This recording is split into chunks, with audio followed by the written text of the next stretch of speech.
Alors bonsoir à tous. Nous allons conclure donc le traité Berachot, cette étude, dans cette veille de Pessah si particulière. Donc des dispositions nouvelles ont été prises cette année pour pouvoir acquitter à distance les premiers-nés et ainsi donc rompre le jeûne des premiers-nés qui a lieu donc la veille de Pessah comme aujourd'hui. Donc nous allons conclure ce traité et nous allons commencer donc à la page Samer Guimel en bas, pour ceux qui veulent suivre sur le texte, c'est-à-dire une page avant donc, la conclusion du dernier Pérec, dernier chapitre du traité Berachot, qui est le Pérec Raroé. Pata Rabbi Eliezer beno shel Rabbi Yossi al-Galili birvot Parsania. Nous avons vu jusqu'à présent, dans les lignes précédentes, l'importance de réunir des Talmidei Rachamim, des maîtres, des sages de la Torah, et de les servir, de leur accorder, leur conférer du kavod, des honneurs. Donc Rabbi Eliezer, le fils de Rabbi Yossi al-Galili, a déclaré, lorsqu'il avait accueilli des maîtres, il est écrit Vayivarech Hashem et Oved Edom ba'avur Aaron Elokim. Il est écrit donc dans Shmuel, prophète Shmuel, que Dieu a béni Oved Edom, qui était un homme, un notable de l'époque, à l'époque du roi David, et il a eu la particularité de voir transiter par chez lui le Aaron, l'Arche sainte, en direction de Jérusalem. Et donc, le texte nous dit que Dieu a béni Oved Edom à travers le fait qu'il avait accueilli donc cette arche sainte, et nos maîtres de rajouter Ve'alo devarim kal vachomer. Si déjà, et donc il s'agit là d'un enseignement a fortiori, si déjà Uma Aaron Shelo Ochel Veshoté, si déjà l'arche qui ne bouge pas, qui est inerte, et qui ne mange pas, qui ne boit pas, eh bien, qui était juste posée chez Oved Edom, eh bien, Oved Edom, à travers le fait qu'il l'avait donc gardé un temps chez lui à la maison, a déjà été, eh bien, béni. Comme le texte le dit, Vayivarech Hashem et Oved Edom. Alors, la Gemara nous dit, eh bien, Kal vachomer, à plus forte raison, quelqu'un qui invite un Talmid Chacham, un sage, un maître, Betor Veto, donc chez lui, ou Ma'achilo, qui le sert, ou Machiou, qui lui donne à boire, ou Menahano Meni Chassav, et qui lui fait profiter de tous ses biens, Halachat Kama Vekama, à plus forte raison, que la bénédiction va être envoyée chez lui.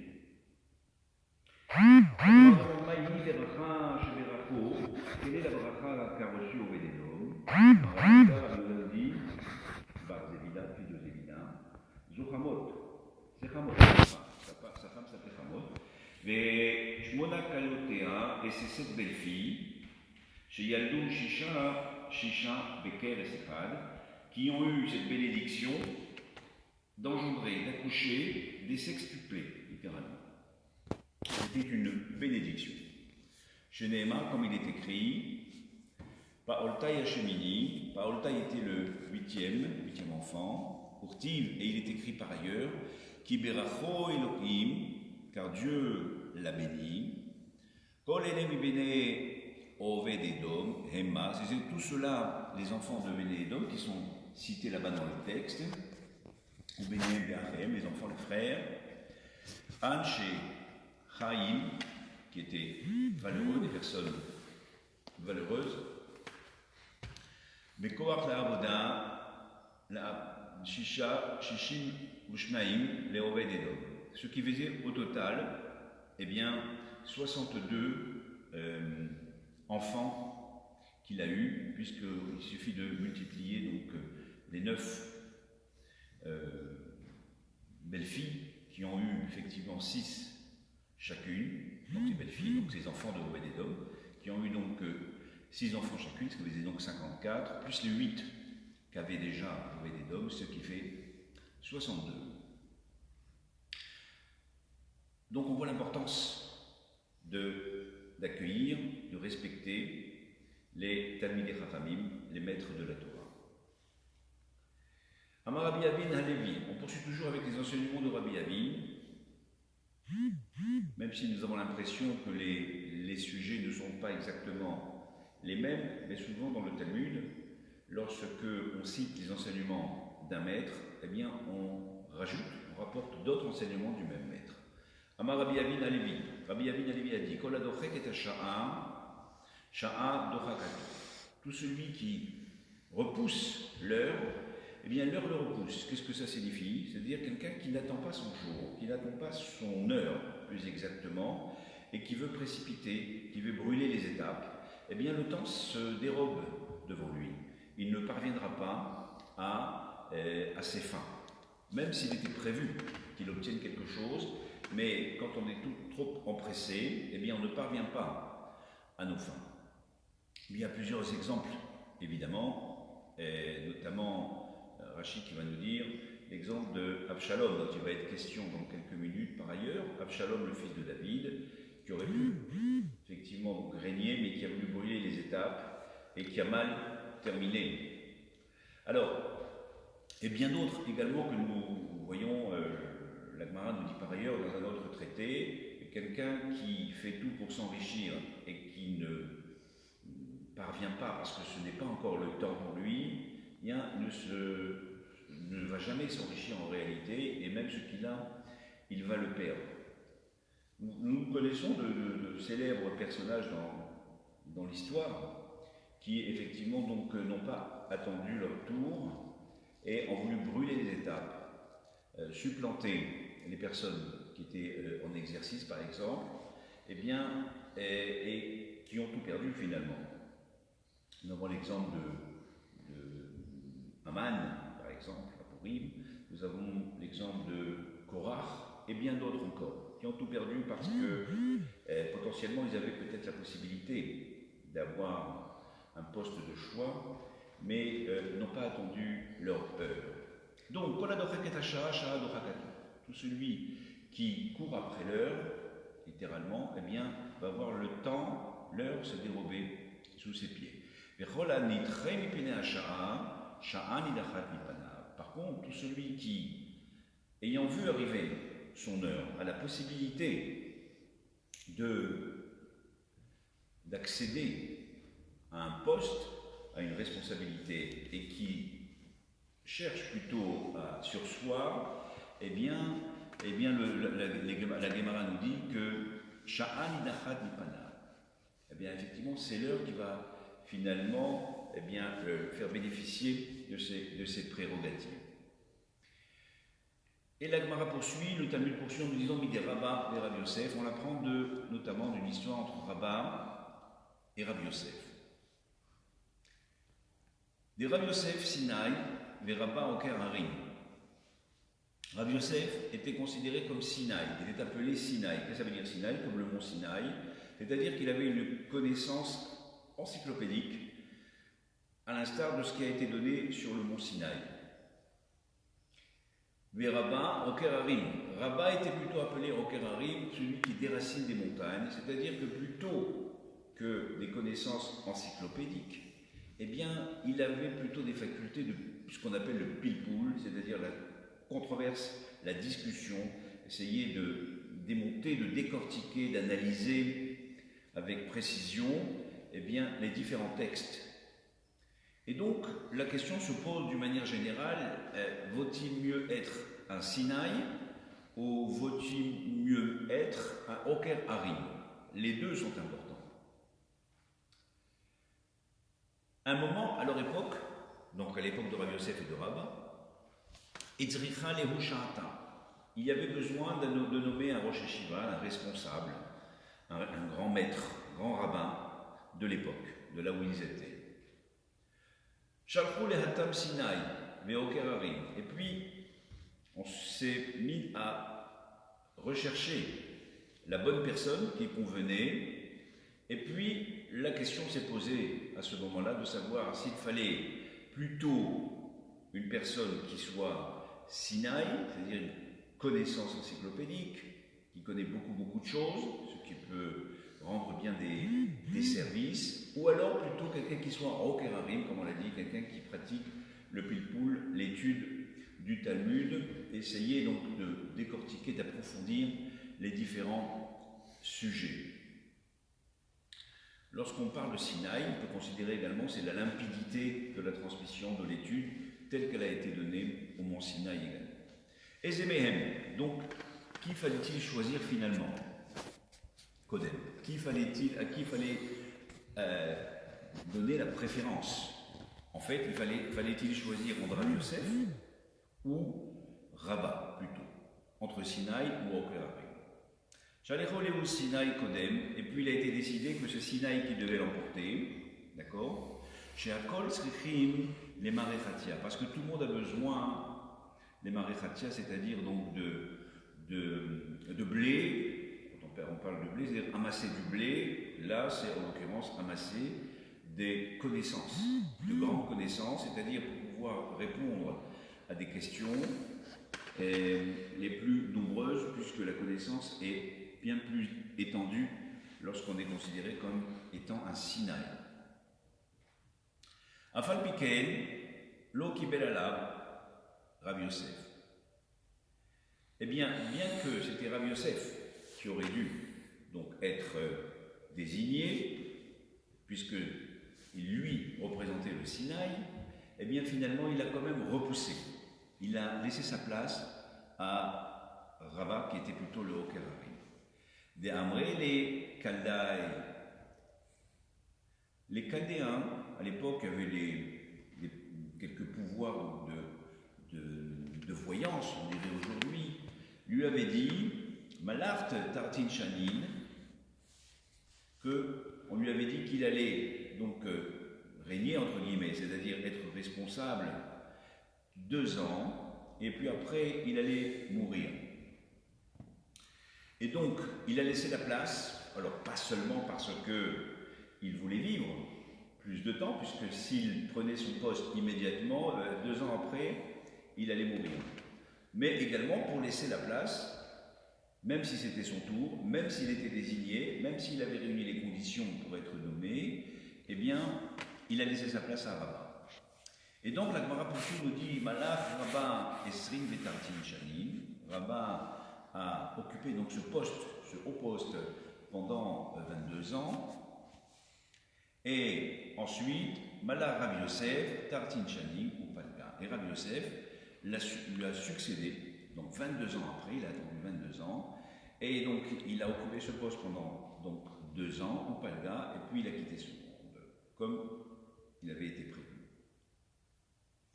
Kol anarchani des malach Rabat afil umna lebeta lokama. Bien que effectivement donc Rav Yosef avait quelques prérogatives, puisque c'est lui qui avait été pressenti pour occuper le haut poste, eh bien il n'a pas profité de ses prérogatives dans l'attente de récupérer donc cette responsabilité. Il n'a voulu aucun droit, aucune prérogative, et la Gemara nous dit que même un médecin, puisque la personne qui était pressentie pour être le Nassi, pour être le grand maître, eh bien pouvait bénéficier de certains droits, et malgré tout, il n'a bénéficié d'aucun droit, il n'a demandé aucune faveur, et pas même, nous dit la Gemara, eh bien, la visite d'un médecin chez lui, puisqu'il avait droit à ça, c'est lui-même, nous disent les commentateurs, qui se déplaçait pour aller voir le médecin. Donc, effectivement, c'est un exemple à suivre, puisqu'il y a un enseignement ici. L'exemple, non seulement de ne pas courir après les honneurs, même si nous avons l'impression que notre heure est arrivée et qu'il nous incombe maintenant, c'est notre tour, eh bien, ce n'est pas nécessaire, eh bien, en acceptant de sursoir, en acceptant de donner eh bien, la priorité à son prochain, eh bien, là, en l'occurrence, pourquoi la Gemara me met cet exemple? Parce qu'il a vécu. Donc, du coup, Rabbi Yosef a vécu, eh bien, pendant ce laps de temps de 22 ans de la responsabilité du rabbin, il a vécu en plus. Donc, il a gagné, et ça vient bien confirmer ce qu'on a dit, que celui qui ne court pas après son heure, eh bien, il bénéficie donc d'avantages. En l'occurrence, il a gagné ici de la vie. Les commentateurs nous disent par ailleurs que Rabbi Yosef était un descendant donc, du prophète Élie, dont les enfants mouraient relativement tôt. Donc là, il a eu un sursis, si on peut dire, de non seulement des 22 ans donc, de la responsabilité, du temps de la responsabilité de rabbin, mais également les 2 ans où il a lui-même occupé le poste. La Gemara poursuit toujours et nous dit Vama Rabbi Avin, Hallevi. Rabbi Avin, toujours le même maître qui a apporté les enseignements précédents, comme je vous le disais, eh bien en nous rapportant d'autres enseignements.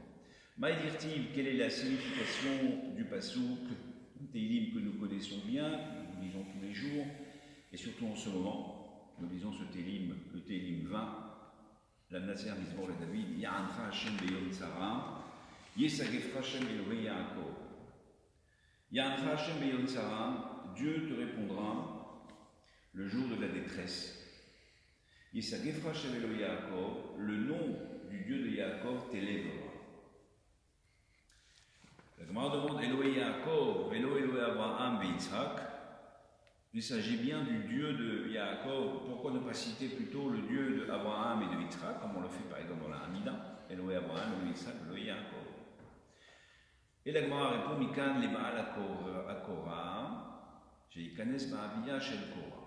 C'est une image, nous dit Rashi notamment. On apprend ici que le propriétaire de la poutre, il lui incombe à lui de déplacer la poutre. La poutre, c'est ce qui permet effectivement l'ossature, ce qui permet effectivement donc de tenir une bâtisse. Et qui tient véritablement la bâtisse, la maison? Eh bien, c'est Yaakov, puisque c'est lui qui s'est fatigué, entre guillemets, qui a eu les épreuves de l'éducation de tous ses enfants, puisqu'il est le père Israël, il est le père du peuple d'Israël. Donc, on le cite à lui directement. La Gemara poursuit et nous dit toujours au nom de Rabbi Avin Alevi. V'amar Rabbi Avin Alevi, kol haneene misouda shetamid chacham sharui betocham, ki'ilu neena mizib shechina. Rabbi Avin Alevi poursuit et nous dit tout celui qui participe, qui prend part à une séouda, à un repas, forcément un repas de mitzvah, chez Talmid Chacham Sharui Betocham, qui voit effectivement donc assister également des Talmidei Chachamim, des maîtres, des savants de la Torah. Ki'ilu ne'enem Ziva Shechina, c'est comme s'il profitait de Ziva Shechina, de la splendeur et de la présence divine. Sheneema, comme il est écrit dans la paracha de Yitro, Vayavo Aaron, Vechol Zikne Israël, Aaron est venu, ainsi que tous les anciens d'Israël, les Echol Lechem, donc manger du pain, Imchoten Moshe, avec le beau-père de Moshe, qui était Yitro, Lifne Ha'elokim, devant Dieu. Et la Gemara demande, Vechi Lifne Ha'elokim, Achlou, ont-ils véritablement mangé devant Dieu? Dieu n'était pas là. Ve'alo Lifne Moshe, Achlou, ils ont mangé plutôt en compagnie de Moshe Rabbeinu qui était là. Et là, l'Omar Lecha, c'est bien pour nous confirmer que Kol HaNehene d'une Séouda, tout celui qui profite donc d'une Séouda, chez Talmid Chacham Sharui Betocham, à laquelle participent des Talmidei Chachamim, Ki'ilu la Miziv Shechina, c'est comme si il avait profité de la présence divine. Ce qui veut dire également que, eh bien, assister à des séoudotes, à des repas, à des événements auxquels prennent part des Talmidei Chachamim, c'est la garantie d'assister à une séouda, entre guillemets, cachère, en tout point. Le Talmud poursuit, nous dit, toujours au nom de Rabbi Avin Alevi, le même auteur. Ve'amar Rabbi Abin Alevi, Aniftar Mechavero, celui qui se sépare de son prochain, après l'avoir rencontré, après l'avoir vu, après l'avoir échangé avec lui, Alilomar Lo Lech Beshalom. Il ne doit pas lui dire va en paix. Et là, Lech Leshalom. Il doit lui dire plutôt va vers la paix. C'est une formulation un tout petit peu différente. Sheare Yitro Shamar Lo Le Moshe. Et nous voyons cela avec Yitro, le beau-père de Moshe qui a dit à Moshe, donc son gendre, Lech Leshalom, va vers la paix. Eh bien, Allah Be'etzliach, eh bien, Moshe a été, et il est monté, si on peut dire, et il a gravi des échelons et il a réussi. Donc la Beracha qui consistait à lui souhaiter les shalom a été, eh bien, fructueuse et efficace et bénéfique pour Moshe. Par contre, David, chez Amarlolé Avshalom, David qui a dit à son fils Avshalom, eh bien, il lui a dit l'ech Beshalom, il lui a dit va en paix, halach venitla. Il a été, puis ça s'est mal terminé, puisque quand il s'est séparé de son père, il a été, comme dit la Gemara, pendu. En réalité, on a parlé tout à l'heure d'Abshalom. Abshalom était très beau, avait une très très grande chevelure, et on raconte que lorsque il était sur son cheval, ses cheveux se sont pris dans un arbre, et puis il s'est accroché, puis il s'est pendu comme ça, il a été pendu comme ça. On rajoute que ses détracteurs, ses ennemis, ont pu l'attraper et l'achever finalement, le tuer. Donc, c'est une constatation simplement, parce qu'elle ne veut pas dire qu'il faille véritablement faire la différence entre l'air Béchalom et l'air Shalom, mais en tout cas, la Gemara ramène eh bien, cette nuance. Vamar Rabbi Abin Alevi. Rabbi Abin Alevi, toujours, le même auteur, le même maître de la Gemara. La Gemara nous amène un autre enseignement, à son nom. Un Iftar Minamet, celui qui se sépare du mort, qui a été donc prié, veillé, un mort. Rachid nous dit qu'autrefois, on accompagnait le mort et puis il y avait des équipes qui se relayaient. Et donc, un Iftar Minamet, celui qui se sépare donc, du mort, Al-Yomar lo lech le shalom. On ne doit pas lui dire va vers la paix, et là, lech be shalom. Là, c'est effectivement le contraire. Il doit lui dire va en paix. Chez Néma, comme il est écrit dans Bereshit, c'est Dieu qui s'adresse à Abraham. Ve'ata tavo el avotecha be shalom. Et toi, tu rejoindras tes pères be shalom en paix. Qu'est-ce que ça veut dire? Il peut y avoir plusieurs explications. L'une des explications consiste à dire que pour un mort, eh bien, lorsqu'on lui dit les shalom, ça indique la destination. On ne sait pas exactement vers où il va. C'est-à-dire, est-ce qu'il va avoir peut-être suffisamment de mérite, alors que si on lui dit l'air béchalom, c'est-à-dire va en paix de ce que tu as engrangé dans ce monde. Va avec effectivement ces mérites-là, qui sont les tiens. Et puis tu verras bien ce que tu verras plus tard, les shalom vers la destination. Mais là, va, arme-toi de tes mérites que tu as donc engrangés et accumulés pendant ta vie. Amar Rabbi Levi Bachia. Rabbi Levi Bachia nous dit Ayotse mi bet hakneset, venichnas le bet hamidrash. Celui qui sort du bet hakneset, de la synagogue, Venichnas le bet hamidrash, et qui entre dans la maison d'études. Autrefois, il y avait synagogue et il y avait maison d'études. Ce n'est pas exactement la même chose. Aujourd'hui, les synagogues servent également en office de maison d'études, mais autrefois c'était différent. Eh bien, celui qui sort de la synagogue, c'est-à-dire après l'office, eh bien, rentre à la maison et qui entre dans la maison d'études, c'est d'ailleurs une halakha dans Shulchan Aruch, après l'office, il faut fixer un temps d'études quotidien, régulier. Ve'osek baTorah, donc bien sûr, qui étudie la Torah, c'est pas juste entrer pour y entrer et y demeurer. Zoché ou kabel pene shechina, eh bien cette personne mérite de recevoir pene shechina, la présence divine. Chez Néma, comme il est écrit dans le Teilim, Yelchu mechai el chai yirae el Elohim betzion. Ils iront, des personnes valeureuses, mechai el chai,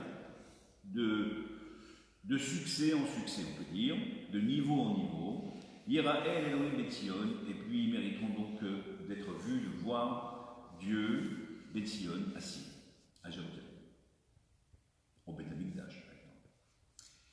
Amar Rabbi Chia Barashi, fils de Assi, donc poursuit et nous dit Amar Rabban Doram, Talmidei Chachamim, En Lahem Menucha, Lo Ba'olam Hazeh Velo Ba'olam Haba. Les Talmidei Chachamim, les maîtres, n'ont pas de repos, de répit, Lo Ba'olam Hazeh, ni dans le Olam Hazeh, Velo Ba'olam Haba, et ni dans le Olam Haba, dans le monde futur. Chez Neymar, comme il est écrit, Yelchum Echai El Chaim, Yira'el Elohim Betzion, c'est le même passouk. Il est écrit, ils iront, ils avanceront, Mechaï El Chaim, de niveau, d'étape en étape, de succès en succès, Yira'el Elohim Betzion, et ils seront vus par Dieu. Qu'est-ce que ça veut dire, ils seront vus par Dieu? Eh bien, dans le Olam Haba, puisqu'on a dit qu'ils n'ont pas de répit ni dans ce monde, ni dans le monde futur. C'est-à-dire que dans ce monde-là, ils ont une responsabilité lourde en tant que maître, en tant que sage, de défendre, de répandre les paroles de Torah. Mais également, ils ont un rôle dans le monde futur. Ils sont attendus également dans le rôle futur où ils doivent, et ils ont vocation à tenir un rôle important. C'est de ce répit qu'il s'agit naturellement et non pas de tourment. Amar Rabbi Elazar, Amar Rabbi Hanina.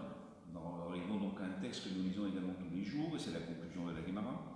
Rabbi Elazar a dit au nom de Rabbi Hanina, Talmidei Chachamim Marbim Shalom Ba'olam, les Talmidei Chachamim, les sages, les maîtres, Marbim Shalom Ba'olam, multiplient la paix, font répandre la paix dans le monde. Chez Neymar, comme il est écrit, Vechol Banaïr Limudei Hashem, Verav Shalom Banaïr. Et tous tes enfants qui étudient donc la Torah de Dieu, Verav Shalom Banaïr, et Amen, ramène de la paix également aux enfants. Pourquoi ce passage? Parce qu'il a été question de paix juste avant avec l'Efle Shalom et l'Efle Shalom. La Gemara poursuit nous dit Al-Tikri Banaïr, c'est toujours un passouk dans les Teilim, Al-Tikri Banaïr et la Bonaïr. Il ne faut pas dire que tes enfants, eh bien, multiplient et font répandre la paix, mais et la Bonaïr, c'est la même racine, c'était bâtisseurs, les constructeurs. C'est-à-dire que ceux qui étudient la Torah sont appelés, certes, enfants de Dieu, mais également bâtisseurs, associés dans l'œuvre de la création, on pourrait même dire. Et la bonaïr, du verbe bonner qui veut dire construire.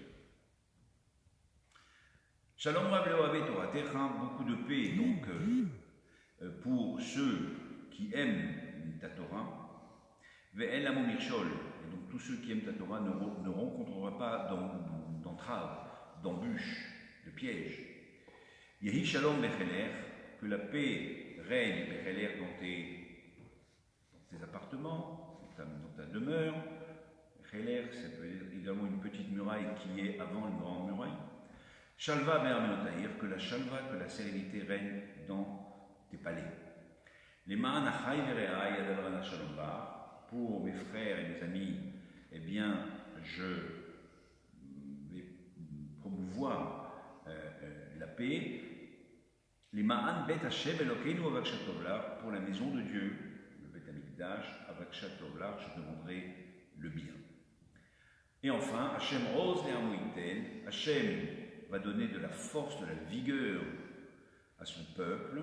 Par ailleurs, la Gemara nous dit que ose, en ose est la Torah. Qu'appelle-t-on ose? C'est véritablement donc la Torah qui nous donne de la force et de la vigueur. Hashem ose les amoïten, Hashem va donner de la force et de la vigueur à son peuple. Hashem Yevareh et Shalom. Dieu va bénir son peuple avec la paix. Shalom, c'est également l'un des noms de Dieu, mais effectivement, si on se conforme aux préceptes de la Torah, si on étudie, eh bien, nous serons bénis donc par la paix. Voilà, c'est la conclusion donc de cette Gemara. Adran, Allah, Haoé, Salikalach, Masechet, Brachot, Adran, Allah, Haoé, et Salikalach, Masechet, Berachot. Adran, Allah, Masechet, Brachot, Adran, Allah, Latan, Allah, Masechet, Brachot, Latan, Allah, Lo, Litchemina, Masechet, Brachot, Velo, Nidashiminan, Lo, Be'alma, Aden, Velo, Be'alma, Be'ate. C'est pas parce que nous avons terminé la Masechet, Brachot que nous n'allons pas y revenir, évidemment. יהי רצון מלפניך, אדוני אלוהינו ולא אבותינו, שתהא תורתך אומנותנו בעולם הזה, ותהא עמנו לעולם הבא, ענינה בר פפא, רמי בר פפא, נחמן בר פפא, חי בר פפא, אבא, מורי בר פפא, אברהם בר פפא, רכיש בר פפא, סוחר בר פפא, עדה בר פפא, דהו בר פפא. הערב נא אדוני אלוהינו את דברי תורתך בפינו ובפיוט עמך בית ישראל, ונהיה כולנו אנחנו וצאצאינו וצאצאי עמך בית ישראל, כולנו יודעי שמך ולומדי תורתך לשמה, מאויבי תחכמני מצוותיך כי לעולם יהי ליבי תמים בחוקיך למען לא אבוש. לעולם לא אשכח פקודיך כי בם איתני, ברוך אתה אדוני למדני חוקיך. אמן, אמן, אמן, סלה ועד. מודים אנחנו לך אדוני אלוהינו ולאבותינו ששמת חלקנו מיושבי בית המדרש ולא מיושבי קרנות, שאנו משכימים והם משכימים. אנו משכימים לדברי תורה והם משכימים לדברים בטלים. אנו עמלים והם עמלים. אנו עמלים ומקבלים שכר והם עמלים ואינם מקבלים שכר. אנו רצים והם רצים. אנו רצים לחיי העולם הבא והם רצים לבאר שחת, שנאמר ואתה אלוהים תורידם לבאר שחת עד שדמים ומרמה לא יחצו ימיהם ואני אפתח בך. יהי רצון לפניך אדוני אלוהי כשם שעזרתני לסיים מסכת ברכות, כן תעזרני להתחיל מסכתות וספרים אחרים ולסיימם ללמוד וללמד, לשמור ולעשות ולקיים את כל דברי תלמוד תורתך באהבה. וזכות כל התנאים והאמוראים ותלמידי החכמים יעמוד לי ולזרעי, שלא ימוש התורה מפי ומפי זרעי וזרע זרעי עד עולם, ותתקיים בי בהתהלך תנחם אותך ושופך תשמור עליך והקיצותה היא תשיחך, כי בירבו ימיך ויוסיפו לך שנות חיים אורך ימים בבינה עושר וכבוד בשמאלה. אדוני עוד לעמו ייתן, אדוני יברך את עמו בשלום. Voilà, nous avons terminé le Sioum. Donc en quelques mots, on remercie Akadosh Baruch Hu de nous donner toujours l'occasion de renouveler nos études, de nous parfaire, de nous élever, de faire en sorte que la Torah soit douce et suave dans notre bouche, afin de toujours mieux le servir. Voilà, normalement on ne reprendra pas à présent le Kaddish de circonstance, mais comme nous ne sommes pas minyanes, sous le même toit, donc nous n'allons pas réciter le Kaddish. Ce que je vous propose à présent, c'est effectivement de passer à la Seudat Mitzvah, puisqu'à présent vous êtes quitte du Siyou, même à distance. Vous pouvez donc passer à une Seuda, c'est-à-dire rompre le jeûne pour ceux qui jeûnent des premiers-nés, en faisant un petit mésonote, n'oubliez pas la beracha, de manger donc un petit gâteau, que ce soit un gâteau kasher les Pessah ou pas kasher les Pessah, puisqu'on peut encore consommer du Hametz encore à peu près 1 heure, 1 heure et demie. Donc voilà, vous participez donc depuis votre demeure à la Seuda que nous allons donc prendre, j'allais dire, ensemble pour marquer la fin de cette étude. Voilà, merci beaucoup à tous. Encore une fois, Chag Sameach, Pessah Kasher et Sameach, dans ces circonstances difficiles, c'est vrai, mais peut-être est-ce un signe de Dieu. Eh bien, en tout cas, passez un très bon Pessah Kasher et Sameach, restez confinés parce que c'est important, même s'il est difficile. Eh bien, alors que nous avons l'habitude de dresser des tables gigantesques lors des Sédarim, des Sédor de Pessah, là, chacun va le faire de son côté, certaines personnes vont être seules, mais c'est probablement la volonté de Dieu pour cette année. Peut-être que ça laisse augurer d'autres belles choses, nous verrons bien. Voilà, Atzlacha Rabba, bonne réussite à tous, Chag Sameach et à très bientôt.